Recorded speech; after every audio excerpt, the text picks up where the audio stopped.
شیطان کو مغرور کیوں کہا جاتا ہے؟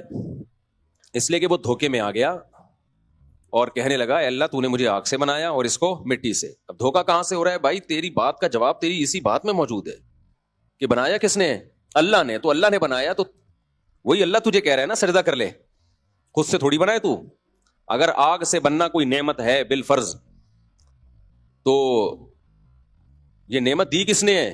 اللہ نے دی ہے. تجھے بھیک میں ملی ہے تو اپنی تھوڑی ہے. تو اطراع کس بات پہ رہا ہے؟ آپ کے ابا نے آپ کو ایک موبائل دیا اور بولا یہ چھوٹے بھائی کو گفٹ دے دو. آپ کہہ رہے ہو میرا موبائل. ابا کہے گا تیرا کہاں سے ہے؟ ابھی میں نے تجھے دیا ہے. تو ایک دھوکا تو شیطان کو یہ ہوا کہ وہ یہ آگ سے بننے کے پروسیس کو دیکھ رہا ہے اور خود بول بھی رہا ہے کہ تو نے بنایا, اس کے باوجود اس کی کھوپڑی کام نہیں کر رہی. دوسری اس کو گڑبڑ یہ ہوئی جو آج کل ایتھیسٹ لوگوں کو ان کو بھی اسی بات سے دھوکا ہوتا ہے. یہ ملحد اور ایتھیسٹ لوگ خدا کا انکار کرتے ہوئے کہتے ہیں کہ یہ کائنات اتنی بڑی ہے اور اس میں یہ زمین ایک بہت ہی چھوٹا سا ذرے کا ذرہ بھی نہیں ہے, یہ اتنی بڑی کائنات ہے اور اس میں یہ ایک انسان ایک بہت چھوٹی سی مخلوق ہے. تو یہ جو قرآن کہتا ہے اور اسلام کہتا ہے کہ یہ پوری کائنات انسان کے لیے اور یہ سب انسان کے لیے مسخر کیا ہم نے, اور تو کہتے ہیں جو خدا بنانے والا ہے وہ اتنی پتی سی مخلوق کو اتنا پروٹوکول کیوں دے رہا ہے بھائی؟ سمجھ میں آ رہی ہے بات؟ یعنی اس کی مثال ایسے ہے کہ آپ نے گھر میں بلایا مہمانوں کو, بہت سارے مہمان آئے, آپ کھانا کھلا رہے ہو چیونٹیوں کو, ٹھیک ہے نا, بڑے بڑے قد کے لوگ بیٹھے ہوئے تھے آپ کے سامنے, آپ نے چیونٹیوں کے لیے دسترخوان لگایا. لوگ بولیں گے بھائی یہ اتنی حقیر فقیر ناچیز سی مخلوق کو تم اتنا پروٹوکول کیوں دے رہے ہو؟ تو کہتے ہیں یہ کائنات میں انسان کی کوئی 2% کی حیثیت نہیں ہے. اتنی بڑی کائنات, سورج ہم سے کتنے لاکھ گنا بڑا, پھر وہ کہکشائیں اور پھر ایک کہکشاں اور ایک دوسری گلیکسی کے درمیان فاصلہ کتنا ہے, پھر وہ اس میں یہ تو ایک ذرہ بھی نہیں ہے, ذرہ بھی زیادہ ہے کہنا. تو اس کا جواب بھی وہی ہے جو شیطان کو جواب. اگر بھی شیطان سے ملاقات ہوئی تو میں اس کو بھی سمجھاؤں گا کہ تو جو غلط فہمی میں آیا نا, ویسے تو سمجھ گیا ہوگا, اس کے اچھے بھی سمجھ گئے ہوں گے, ابھی نہیں سمجھے تو جہنم میں تو سمجھ ہی جائے گا. تو اس کو غلط فہمی ہو رہی ہے کہ میں کس چیز سے بناؤں, اس سے غلط فہمی ہو رہی ہے. تو ملحد کو بھی اس سے غلط فہمی ہوتی ہے کہ ہمارا سائز اس کائنات میں بہت چھوٹا اور ہم ایک مٹی سے بنی ہوئی مخلوق ہیں, تو کیوں خدا اتنا پروٹوکول ہمیں دے رہا ہے, کہہ رہا ہے پیغمبر بھیج رہا ہوں تمہارے لیے, آسمانی کتابیں نازل کر رہا ہوں, وَسَخَّرَ لَكُم مَا فِي السَّمَاوَاتِ وَمَا فِي الْأَرْضِ, جو کچھ آسمانوں میں زمین میں سب کا سب میں نے کس کے لیے؟ تمہارے لیے بنایا. اس کا جواب یہ بھائی انسان کی فضیلت اس میٹیریل کی وجہ سے نہیں ہے جو اس میں ڈالا گیا ہے. جو جن چیزوں سے ہم بنے ہیں وہ تو فولاد ہے اور لوہا ہے, میگنیسیم ہے اور یہ ساری میٹلز ہیں, مٹی ہے جس میں یہ سب کچھ ہوتا ہے. انسان کی فضیلت اس بات پر ہے علم الانسان ما لم یعلم, کہ انسان کے اندر سیکھنے کی صلاحیت ہے. اس کے اللہ نے کھوپڑی دی ہے سوچنے کے لیے اور سیکھنے کے لیے. یہ کھوپڑی کسی اور مخلوق کے پاس نہیں ہے.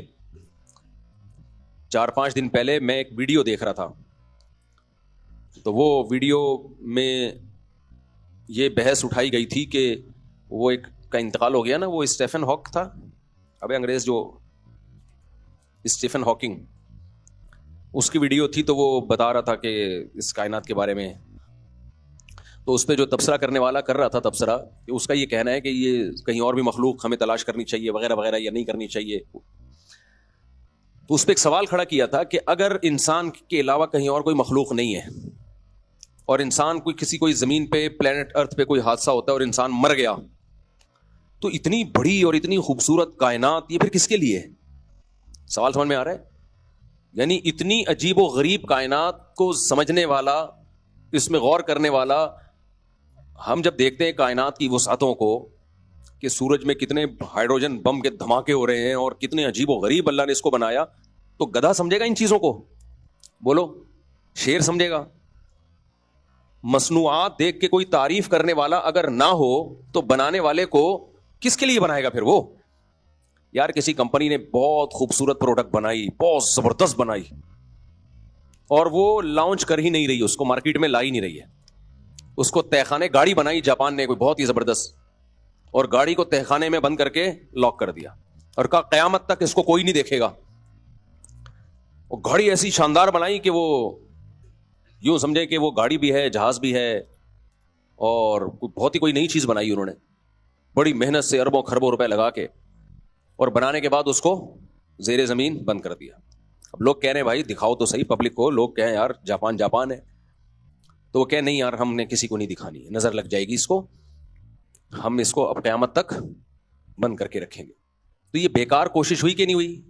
بولو یار, تم ایک چیز بنائی ہے, تم نے 4 شادیوں پہ کتاب لکھی ہے, تو استغفر اللہ, وہ مجھے لوگ کہہ رہے ہوتے ہیں ابھی تک مارکیٹ میں کتاب نظر نہیں آ رہی, وہ میرا قصور نہیں ہے, وہ ان لوگوں کا قصور ہے کتاب والوں کا. خیر اب تو مارکیٹ میں آ گئی ہے, لیکن بہت سے لوگ سوال کر رہے ہوتے ہیں. خیر تو وہ کہتے ہیں کہ بھائی یہ جو کائنات, اگر اس کو تو سمجھ کون رہا ہے؟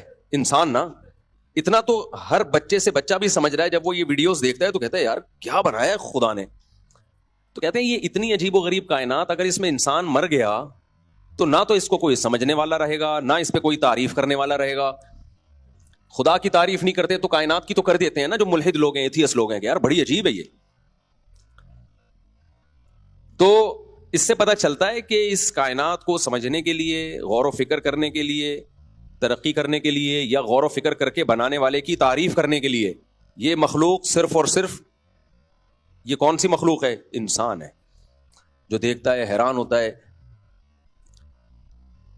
اس میں یہ احساسات ہیں. باقی تو جتنے جانور ہیں ان کو اس سے کیا غرض کہ سورج کب نکلتا ہے, کب غروب ہوتا ہے, کیا ہوتا ہے, ان میں تو ایک سے سافٹ ویئر ڈلے ہوئے ہیں, بس اس حساب سے وہ چلتے رہتے ہیں. یہ جو انسان ہے نا, یہ دیکھتا بھی ہے, حیران بھی ہوتا ہے, اور یہ جو ہے وہ تحقیق بھی کرتا ہے, اس میں سمجھتا ہے, یعنی بنانے والے کے کمال کو سمجھ سکتا ہے, یہ کہ بنانے والے نے کیا کمال کیا ہے.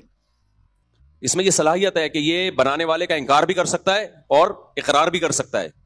جانوروں میں تھوڑی ہے یہ سب کچھ. تو اس سے پتہ چلا بھائی انسان کو جو فضیلت ہے وہ اس کے 6 فٹ کی 5.5 فٹ کی باڈی کی وجہ سے نہیں ہے.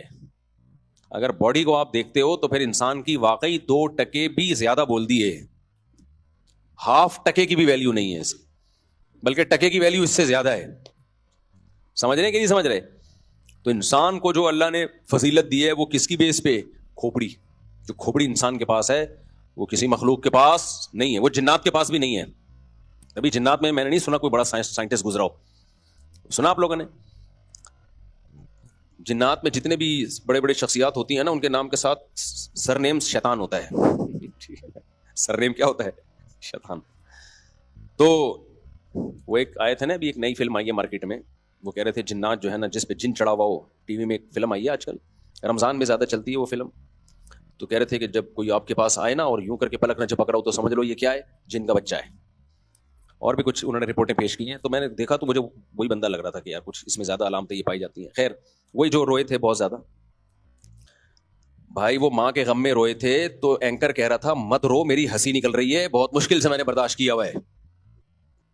اینکر بھی رونے کی صورت بنا رہا تھا کہ مجھے بھی رونا آ رہا ہے, لیکن اندر اندر سے وہ یہ کہہ رہا تھا کیمرہ آن ہے ورنہ میں تجھے رکھ کے چماٹ لگاتا, چپ کر جا. یہ ڈرامے ہم نے پہلے بھی بہت دیکھے ہوئے ہیں. تو اینکر کی ہنسی آ رہی تھی اصل میں اس کو, لیکن وہ اپنی ہنسی کو روک رہا تھا مجبوراً, کیونکہ لائیو پروگرام چل رہا تھا. تو کہہ رہا تھا بس کر جاؤ. تو پھر اس نے جواب میں کہا کہ ہم کہاں جا رہے ہیں, دیکھ لیے گا دوبارہ وہ پروگرام تو